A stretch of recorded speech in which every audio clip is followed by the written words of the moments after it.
បាទសូមជម្រាបសួរបាទបងប្អូន fan របស់ Mix New Channel ជាទីគោរពនិងជាទីនឹករលឹកនៅថ្ងៃនេះ Mix New Channel ក៏បានលើកយកនៅខ្សែភាពយន្តភាគថ្មីទៀតហើយរបស់ស្ថានីយ៍ទូរទស្សន៍ប៉ុស្តិ៍លេខ7គឺរឿងរបៀបបាញ់ប្រហារគឺរឿងខុននឿតុនបាទគឺរឿងនេះគឺរឿងបែបបាញ់ប្រហារស៊ើបអង្កេតពិតជាល្អមើលខ្លាំងនោះតួឯកប្រុសគឺលោកយូរ៉ូនិងកញ្ញាណើយបផាដាបាទសាច់រឿងយ៉ាងណានោះបងប្អូនចង់ដឹងសូមស្ដាប់ដូចតទៅបាទសាច់រឿងគឺកំឡោះប៉ូលីសកំឡោះម្នាក់គាត់ក៏បានបន្លំខ្លួនតាមរោគចោលដែលបានលួចរបស់មួយយ៉ាងទៅនិយាយទៅដែលបានលួច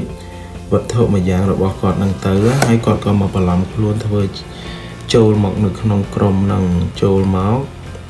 រហូតក៏គាត់បានជួបគ្នាជាមួយនឹងតួឯកស្រីបាទជួបគ្នាជាមួយតួឯកស្រីក៏មានការកាច់កង់គ្នាជាមួយនឹងតួឯកស្រីបាទហើយបន្ទាប់មកគឺគាត់ក៏បានចូលទៅស៊ើបអង្កេតនៅក្នុងហ្នឹងគឺសុទ្ធតែក្រុមបងតូចបងធំដែលមានឥទ្ធិពលខ្លាំងហើយគាត់ក៏បានជួបជាមួយនឹងអ្នកកសែតមួយរូបអ្នកកសែតហ្នឹងគឺជាប្អូនរបស់គាត់ប៉ុន្តែនៅក្នុងសាច់រឿងហ្នឹងគឺគាត់អត់ដឹងថាជាប្អូននេះគឺគាត់មានការនិយាយទៅបតាយបតបជាមួយនឹងអ្នកកសែតនឹងដែរបាទនិយាយទៅគឺអ្នកកសែតហ្នឹងគឺជាប្អូនប្រុសរបស់តួឯកប្រុសដែលគាត់គឺជាបងប្អូននឹងគ្នាដែលបានប្រត់ប្រាស់គ្នាទៅនិយាយប្រត់ប្រាស់គ្នាទៅដែលមិនដឹងខ្លួនហើយដល់ពេលដែលអ្នកកសែតនឹងចូលមកនិយាយទៅមកកាត់ចង្វាក់ក្នុងការស៊ើបអង្កេតរបស់គាត់នឹងធ្វើឲ្យគាត់មានការប្រវាយបន្តតដៃតជើងជាមួយនឹងអ្នកកសែតកំឡោះហ្នឹងគឺគាត់ដឹងតែបងប្អូននេះលុះដឹងគ្រាចុងក្រោយគឺគាត់ចង់វាហួសពេលបាត់ទៅហើយបាទហួសពេលបាត់ទៅហើយក្នុងការស៊ើបអង្កេតនឹងធ្វើឲ្យគាត់នឹងមានការជួបជាមួយនឹងតួស្រីក៏ខ្លាចជាការក្តីស្រឡាញ់ដោយសារតា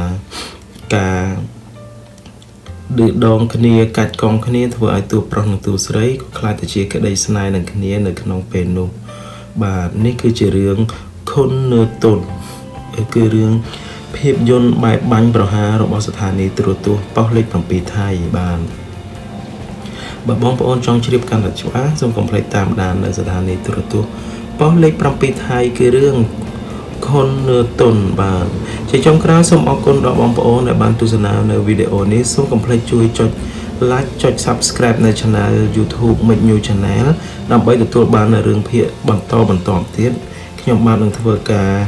យកមកបង្ហាញបងប្អូនដើម្បីឲ្យបានដឹងជាពិសេសបងប្អូនដែលតាមដានវិស័យ